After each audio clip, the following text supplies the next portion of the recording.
jump ship.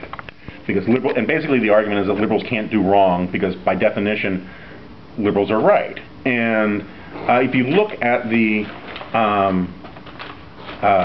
if you look at the Supreme Court hearing over Obamacare, when the justices asked Borelli, what is the limiting principle to your understanding of the Commerce Clause? What can government not do, right? The whole, can they make people eat broccoli, all that. They had no answer for it, because there is no answer for it. Bill Vogelli has this fantastic book called Never Enough, and it's all about how liberalism doesn't have a limiting principle. It's as long as they're in charge, things will be going just fine. And that's why you see these incredible turns of the standard in American politics. When George Bush was president, dissent was the highest form of patriotism. The second Obama becomes president, dissent becomes the lowest form of racism.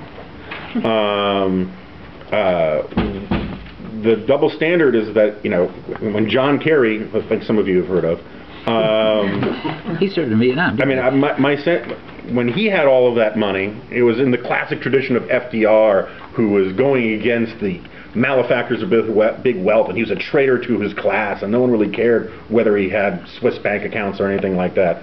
But now that Mitt Romney's running, then all of a sudden it's a different standard. And so the standard ultimately, when you peel away a lot of it, I think, is simply that liberalism is a theory of liberal empowerment.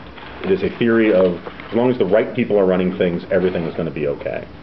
We're going to talk more about the specific cliches you confronted with. I want to broaden it out. One of the reasons why I'm glad you're here, Adam, is because your Universal Hub covers a lot of lifestyle stuff.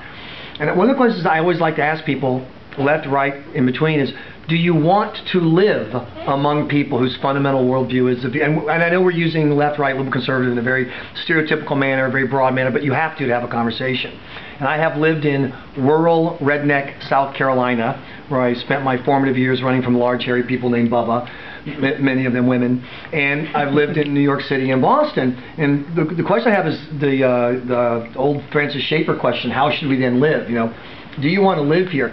Adam, do you think it makes an impact on the daily life of people that we live in a state that's dominated by this this worldview that's a very democratic, very liberal state? Or is it kind of like politics is over here, life is over here, the socks are over here, the tea is over here, and it doesn't really cross over? I'm the wrong person to answer that, because I'm probably the only liberal in this room right now. I don't. But you're the right person to ask, because well, you're starting out with an assumption that there is something fundamentally wrong with what you call a liberal viewpoint. I like the fact that government does things for us. I like the fact that there's a government that, whether it's doing the best job at it or not, is another question. That the elites in our society are being picked up. I reject this view that it's a sort of all against Hobbesian libertarian view that everybody's responsible for themselves. Some people do a better job than others at pulling themselves up by the bootstraps.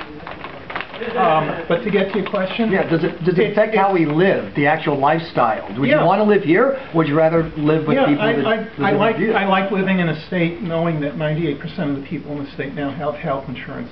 I like knowing that we live in a state where you're not going to die because you can't get to see a doctor, as in certain other states we can mention, like Texas. And I think that does attract a certain kind of person to the state. You probably won't get a lot of libertarians moving at a free choice to Massachusetts. That's fine with me.